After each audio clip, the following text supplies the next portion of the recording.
Welcome to Science Fair Statistics 101, revised August 2025.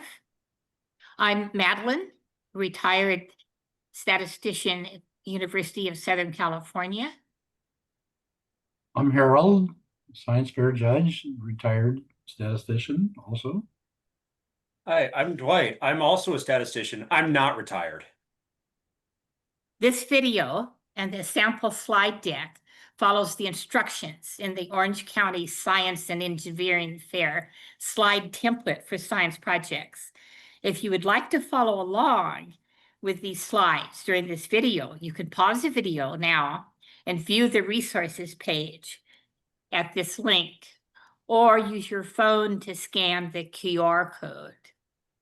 We encourage you to share this video and resources with your mentor, science teacher, statistics teacher, and anyone else who may be helping you with your project. This video will show statistical details to include in your science fair project and how to report them. For help with how to perform the specific statistical analyses, please see the resources page for links to online resources. Let's start by looking at the science fair template. The first slide in the template will show you the general instructions for formatting. The next 12 slides have the specific instructions for each slide. They're ordered from 1 to 12 to tell you the story of your science project. What did you want to know? What did you find? And what does it mean? Where does statistics appear in the template? It actually shows up in the results slide and in the second results slide, if you need two results slides. Your results slide needs to include any quantitative data collected while testing your hypothesis. Use appropriate statistics to analyze your observed data, and include charts and graphs of your observed data. Now, Dwight is going to show an example results slide that includes these recommended components. This results slide from our sample science project illustrates 5 critical components for incorporating statistics well. We'll first describe what those components are, and then explain how we use the research question, hypothesis, materials, and procedure to address each component. Next slide. First, we have a graph that shows the observed data we collected and addresses our research question. We've also explicitly taken credit for creating this graph. Second, we have clear legends and axis labels, including units of measurement where applicable. Third, we have text that explains how to read the graph and connects it to our research question. Fourth, we have the name of a statistical procedure we use to test if the observed data could reasonably have been observed under a null hypothesis of no differences. And fifth, we have a sentence describing why that null hypothesis was or was not rejected. So to recap on the next slide, a results section that incorporates statistics well includes a graph showing the observed data, clear legends and axis labels, text connecting the graph to the research question, a statistical procedure used to test the null hypothesis, and a sentence describing why that null hypothesis was or was not rejected. Now we'll break this section down in a bit more detail, starting with the next slide. Let's start by looking at a larger version of the graph of our observed data. How do we know what to graph? We should be graphing the association between our independent and dependent variables, as indicated on the next slide. This is the hypothesis slide for our project. Here we can see in the red highlighted text that the independent variable is the solution used to water the plants, and the dependent variable is the height of the plants at the end of the experiment. Next slide. When we make our graph, we put the independent variable, the solution, on the horizontal axis, and the dependent variable, the height, on the vertical axis. Now, we could just plot the mean height in each treatment group, but by showing the observed data, we also display two very important pieces of information. First, how spread out the values are within each treatment group. And second, if there were any unusually high or low values that might affect our interpretation of the results.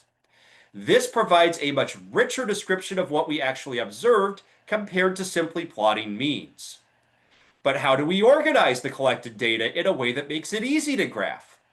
We need a data sheet, such as the one shown on the next slide. We are showing this data sheet as you would set it up at the beginning of your experiment.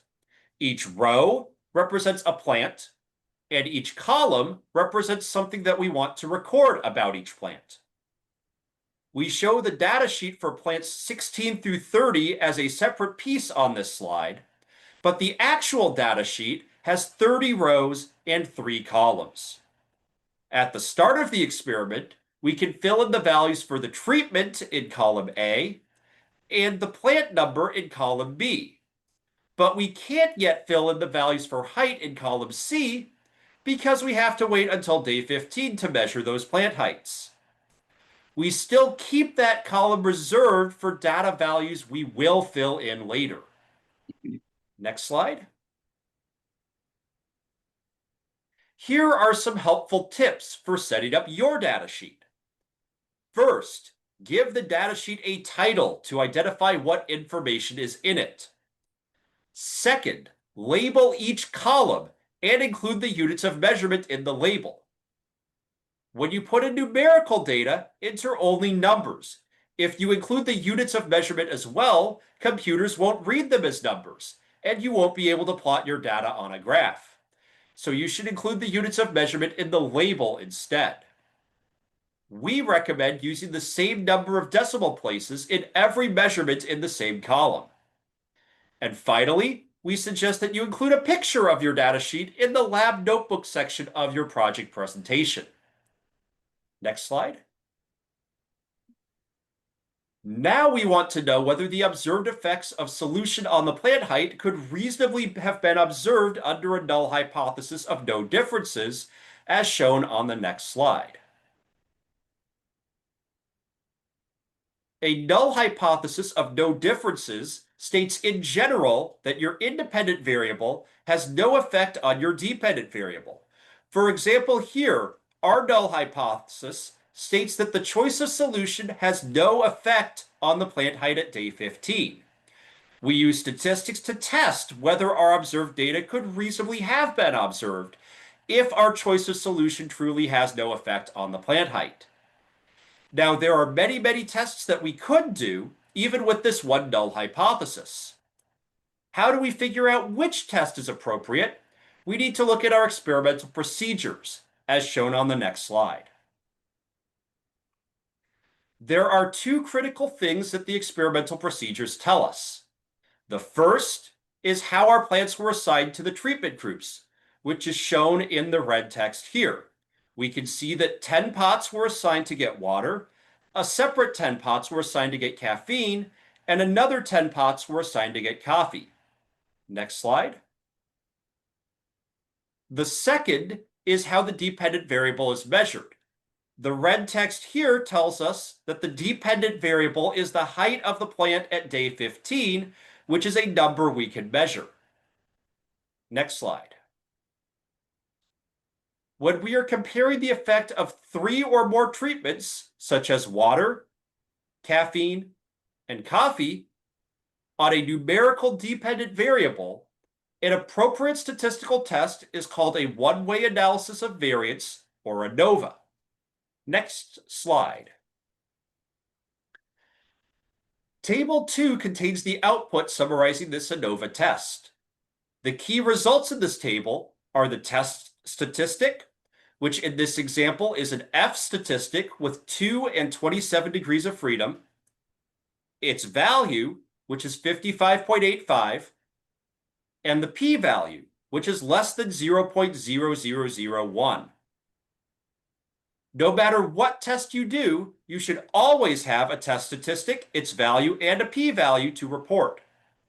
But depending on what test you do and what software or app you use to do the test, you may not get an output that looks exactly like this table. In this example, the large F statistic of 55.85 suggests a big discrepancy between the observed data and the null hypothesis that the choice's solution has no effect on the plant height at day 15.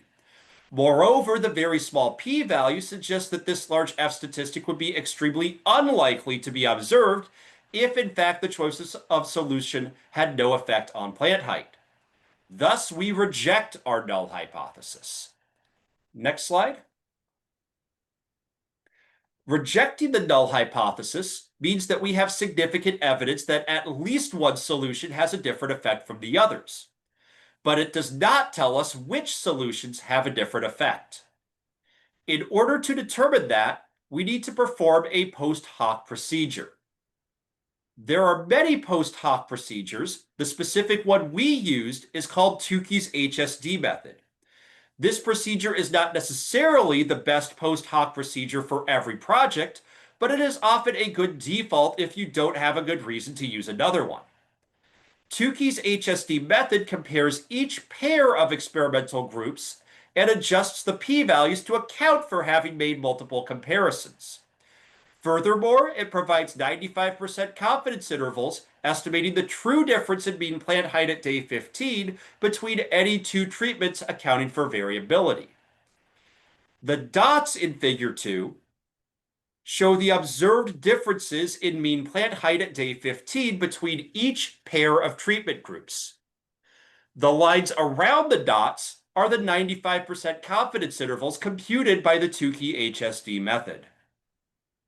Next slide. In the discussion slide, we include bullet points that restate the most important statistical results, along with the statistical methods used to obtain those results. Next slide. Our statistical analysis only allows us to conclude that plants watered with our coffee grow higher than plants watered with only water or with our dosage of caffeine. However, since we did not measure the amount of caffeine or other ingredients in the coffee, these results do not allow us to gain any insight into the mechanisms by which plants watered with coffee grow higher. Now, Harold is going to summarize the key takeaways from this video. Next slide. So to summarize, first, set up a data sheet at the beginning of the experiment to record the observed data. Next slide.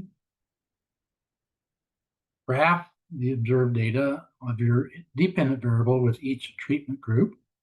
Next slide. Test whether your observed results could reasonably have been observed under a null hypothesis of no differences. Next slide. Select an appropriate test based on your experimental procedure. Next slide, please.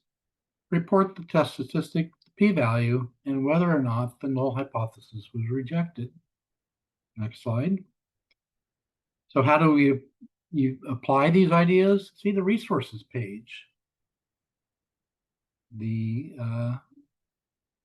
resources page has links to the OXF slide template for science projects, has links to the slide deck for a sample science project, has a link to the slide deck for this video. Next slide. Also on the resources page, see links to how to set up the data sheet, spreadsheet for your data, how to calculate one-way analysis of variance, how to use the Tukey HSD procedure, how to choose which statistical analysis to use.